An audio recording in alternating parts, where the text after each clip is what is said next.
the end of the story. You're holding me tight.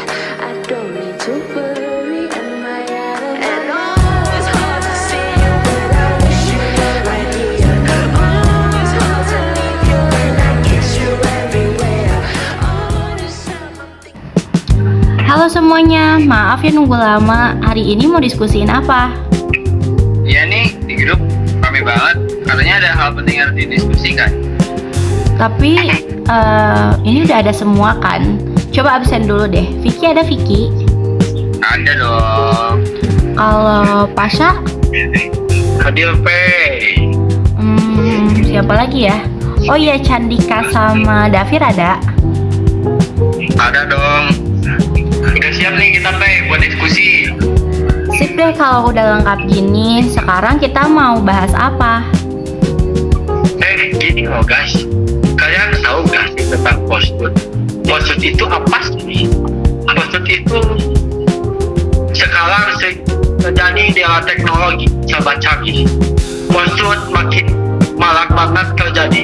Aku tiap buka sosmed sering banget nemu konten-konten kayak gitu. Post-truth tuh apa ya? Aku lupa deh. Oh, post-truth ya? Itu sih aku udah tahu. Jadi gini, Pe. Post-truth itu istilah publik buat kondisi di mana opini publik lebih dipengaruhi oleh emosi, keyakinan pribadi, dan rayuan dibandingkan fakta objektif yang sudah terverifikasi, Pe. Bener banget, bro. Post-truth bikin fakta masih kurang berpengaruh dalam membentuk opini. Karena masyarakat lebih suka percaya sama informasi yang sesuai perasaan atau kepercayaan mereka masing-masing. Walaupun informasi itu bisa jadi gak akurat atau menyesatkan. Oh iya, aku baru ingat kalau post-truth itu berisikan informasi yang gak akurat kan? Tuh, kan makanya aku pengen bahas ini. Kita harus selalu update tuh sih pantau di sosmed. Kalian tahu gak sih sebenarnya post-truth itu punya beberapa jenis di sosial media? Tahu dong. Tahu dong. Apa nggak tahu? Tapi aku taunya false connection sama manipulated content. Jadi Oke, saya di sini akan menjelaskan apa itu false connection dan apa itu manipulated content. Nah, jadi kita akan mulai dari false connection. False connection adalah salah satu jenis misinformasi di mana judul, gambar, atau keterangan sebuah konten tidak sesuai atau tidak didukung oleh isinya. Lalu jenis misinformasi ini seringkali menjebak karena orang sering membaca judulnya tanpa mendalami apa isinya, sehingga lumayan banyak orang yang membuat kesimpulan yang salah.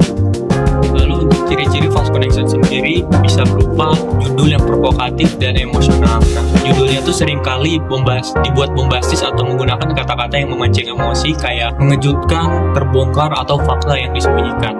Biasanya itu tuh dipakai buat menarik perhatian para audiens. Lalu untuk yang selanjutnya ada ciri-cirinya bisa berupa menggunakan gambar atau video di luar konteks.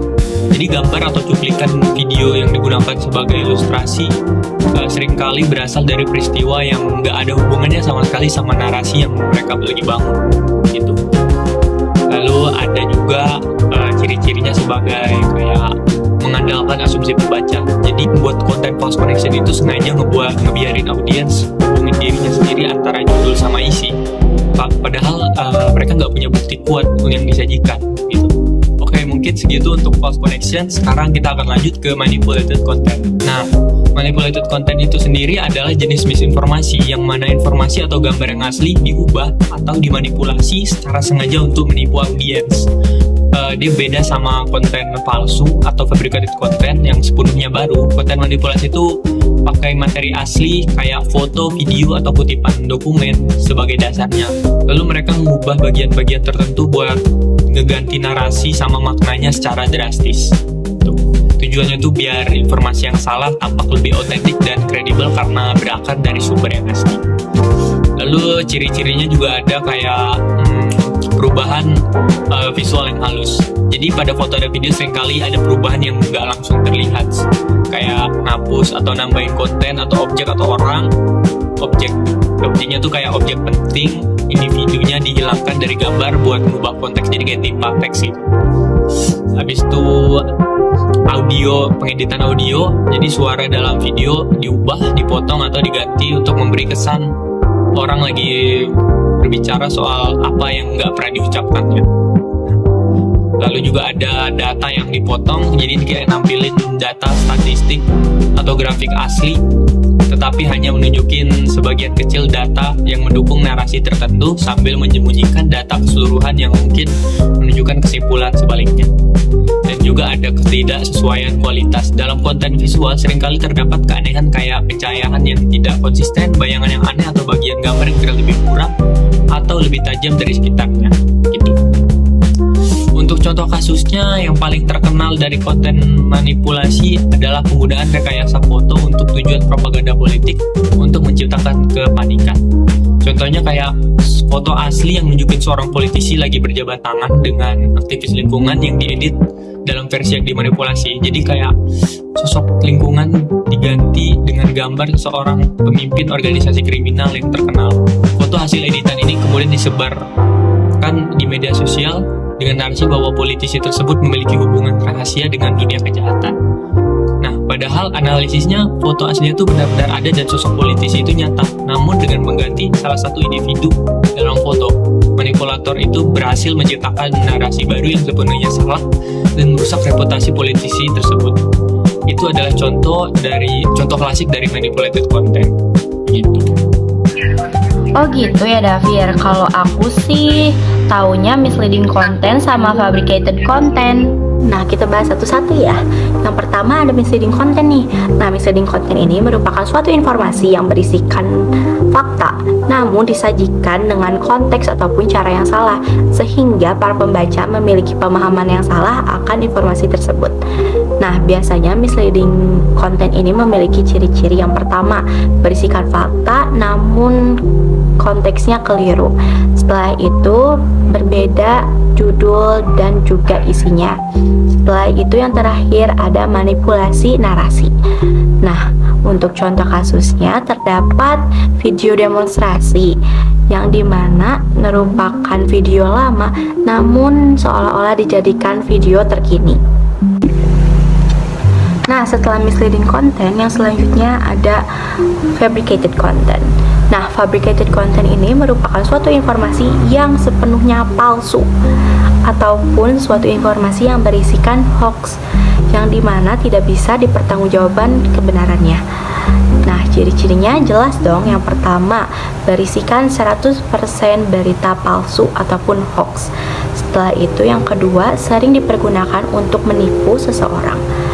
Nah, contoh kasusnya terdapat informasi mengenai lowongan pekerjaan suatu perusahaan, namun nyatanya perusahaan tersebut tidak membuka lowongan pekerjaan. Nah, maka dari itu dapat disimpulkan bahwa fabricated content ini merupakan informasi yang sepenuhnya palsu. Kalau aku sih sponsor konten sama false content. Sponsor konten adalah konten berbayar yang dibuat atau disponsori oleh merek atau brand yang dipublikasikan di platform pihak ketiga seperti media sosial, blog, situs web, ataupun akun influencer yang bertujuan untuk promosi yang terasa lebih natural dibanding iklan konvensional yang eksplisit berpromosi. Contohnya seperti konten politik yang didukung sponsor dibanding seperti berita faktual tetapi sumber pendanaan tidak transparan sehingga tidak jelas biasnya. False content adalah jenis hoax di mana narasi konteks atau data disajikan secara keliru sehingga isi berita tidak sesuai dengan konteks aslinya. Informasi bisa nyata namun konteksnya dipelintir untuk mengarahkan interpretasi pembaca. Contohnya seperti artikel berita dengan judul sensasional yang merujuk pada narasinya kemudian disajikan seakan menjadi baru ini sehingga pembaca salah menafsirkan kronologi. Kalau aku sih satir sama parodi. Satu lagi impostor. Satir atau parodi adalah sebuah konten yang dibuat sengaja oleh seorang Jenis konten ini sering digunakan untuk mengolok-olok pihak tertentu. Selain itu, konten satir ini juga sebagai suatu bentuk kritik yang disampaikan bisa dalam hubungan personal atau kelompok ke kelompok, maupun untuk mengkritik hal yang banyak terjadi di tengah masyarakat. Contohnya, anggota polisi ini dimutasi ke Papua Barat karena anaknya hina idol K-pop. Beredar sebuah narasi bahwa seorang anggota polisi dimutasi ke Papua Barat karena anaknya menghina idol K-pop. Cirinya yaitu kayak buat artikel palsu, akun media sosial palsu, atau bisa juga phishing. Phishing itu adalah email atau situs yang meniru lembaga resmi seperti bank atau layanan online. Contohnya kayak sebuah informasi mencantum pernyataan tokoh terkenal dan berpengaruh, tidak cuman perorangan. Kalau aku sih taunya propaganda dengan elot. Oke, halo semua. Di sini aku mau ngejelasin apa sih propaganda. Propaganda di sini terbagi ada definisi, ciri-ciri dan contoh. Definisinya, propaganda adalah berbagai bentuk informasi, berita, rumor, argumen, fakta palsu atau setengah kebenaran yang disengaja disebarkan untuk mempengaruhi opini publik, sikap, dan tindakan masyarakat bagi suatu ideologi, kelompok, individu, atau tujuan tertentu yang mengadakan kebenaran pesan yang disampaikan. Di sini ciri-cirinya terbagi 4. Yang pertama yaitu mempengaruhi opini dan pandangan, mengubah cara pandang hidup terhadap suatu isu, individu, atau kelompok. Yang kedua, mengubah perilaku, mendorong masyarakat untuk mengambil tindakan atau mendukung suatu sikap tertentu. Yang ketiga, menguasai dan melumpuhkan mental musuh atau mengendalikan pemikiran masyarakat. Yang ketiga, memenangkan dukungan, meraih dukungan publik suatu program atau tujuan. Contohnya di sini terbagi 3. Yang pertama, iklan politik, menyebarkan pesan untuk mendukung atau menyerang kandidat tertentu. Yang kedua, kampanye hitam black, menyebarkan fitnah atau informasi negatif tentang lawan. Yang ketiga, ada hoax dan informasi palsu, menyebarkan kebohongan atau rumor melalui media sosial untuk memanipulasi opini publik. Oke, di sini aku mau jelasin yang terakhir yaitu error. Di sini terbagi 3, yaitu ada definisi, jenis-jenis, dan contoh.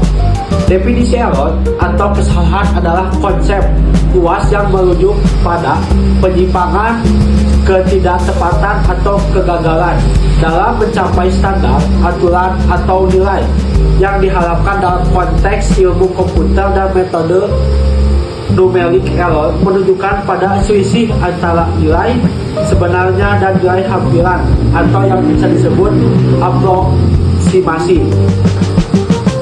Oke, di sini ada jenis-jenis yaitu terbagi 6. Yang pertama ada human error, data error, explore dalam programan, syntax error, logika error, dan runtime error. Di sini ada contohnya yaitu terbagi 2. Error handling atau dalam programan teknik untuk menangani kesalahan dalam suatu program agar program tidak berhenti secara tiba-tiba, melainkan melanjutkan eksekusi dengan adanya skrip penanganan kesalahan. Dan yang terakhir di sini, mitigasi human error melalui pelatihan yang baik, lingkungan kerja yang mendukung, dan penggunaan teknologi yang tepat dapat mengurangi frekuensi human error. Sekian, terima kasih. Banyak banget ya informasi tentang postur ternyata. Iya bener banget, kita jadi punya informasi baru nih. Mantap nih diskusi hari ini. Iya mantap banget. Kita harus jadi masyarakat yang cerdas di era digital ternyata. Terima kasih ya teman-teman yang sudah meluangkan waktunya. Iya sama-sama. Iya, sama-sama.